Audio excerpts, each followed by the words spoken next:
Ukrainian President Volodymyr Zelenskyy has accused China government led by President Xi Jinping of helping Russia by thus allegedly sending the country's weapon production workers to Russia to be producing gunpowder, artillery, among other military weapons, the enemy neighbouring country, Russia under President Vladimir Putin are using to attack and destroy Ukraine. Zelenskyy confirmed that Russia attacked Kharkiv with ballistic missiles as Christians set to mark this year Good Friday, which do herald the celebration of Easter, just as the United States government through the Office of the Secretary of State, Marco Rubio also on Friday said that if the war in Ukraine can't be stopped, the US will move on, because the US is not the cause of the war, and the North America country has been helping Ukraine since the start of the war, 3 years ago. President Volodymyr Zelenskyy at a press conference on Thursday said that Ukraine has intelligence information indicating that China is supplying weapons to Russia. We received information that China is supplying weapons to Russia. Today we have information from intelligence about gunpowder, artillery. We will tell you about this in great detail next week, said Zelenskyy, adding that he has intelligence suggesting China, the world's second largest economy, is supplying arms to support Russia's invasion of Ukraine, and is manufacturing weapons within Russia. This, as China has always sought to project itself as a neutral party in the conflict, even as Beijing has forged stronger ties with Vladimir Putin, according to Associated Press. We had reported earlier this month that 2 Chinese nationals were captured fighting for Russia by Ukraine. The statement issued by President Zelenskyy on Thursday at the press conference marked the first time Ukraine is openly and publicly accusing China of aiding Russia's invasion in Ukraine. On the attacks carried out by Russia on Friday morning, Zelenskyy stated in quotes thus, "This is how Russia began this Good Friday, with ballistic missiles, cruise missiles, shaheeds, maiming our people and cities. A missile strike on Kharkiv, right on the city. Dozens of residential buildings were damaged, as well as an enterprise and vehicles.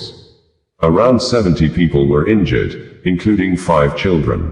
The youngest, Valeria, is just 2 years old. All the wounded received the necessary medical assistance.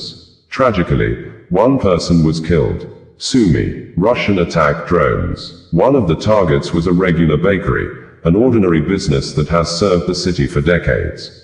Tragically, 1 person was killed in this attack. My condolences to all who have lost loved ones. There were also Russian strikes on Dnipro, Kyiv, Mykolaiv, and Donetsk regions. Our rescuers, medics, and other emergency and specialized services are all responding and helping. I thank every single person who is saving lives and restoring living conditions in Ukraine's cities and villages. I am grateful to all our partners who are helping defend Ukraine. Every defense package matters. All air defense systems, sufficient supply of missiles for those systems. All this truly makes a difference. On the other hand, CNN reported that the US Secretary of State, Marco Rubio, said Friday that if it is not possible to end the war in Ukraine, the United States needs to abandon its efforts and move on.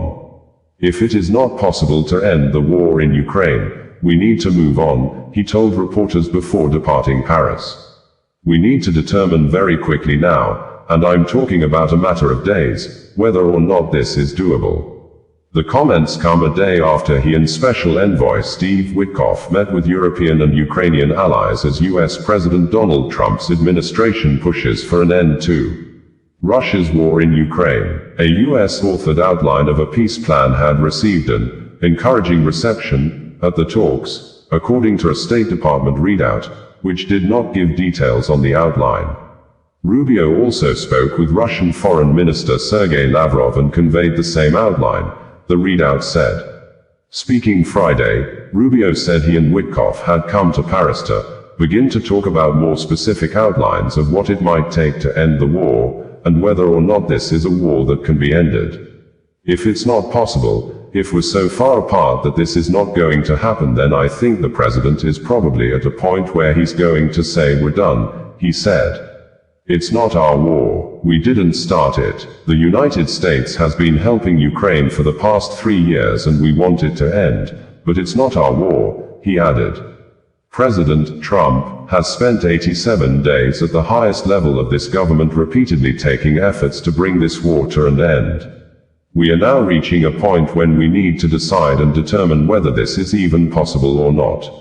Which is why we're engaging both sides. We had reported that the Ukrainian President, Volodymyr Zelenskyy, has given state honors to some workers in the troubled Ukraine who have been supporting the military with production of weapons to enable the European country defend itself against Russia invasion that has been on since February 24, 2022, when President Vladimir Putin of Russia declared full-scale war on its closest neighboring and formerly brotherly country, Ukraine.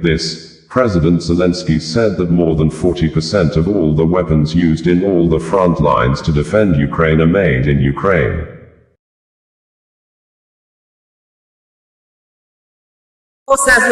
Neighbouring, bringing you the news in a more digital way.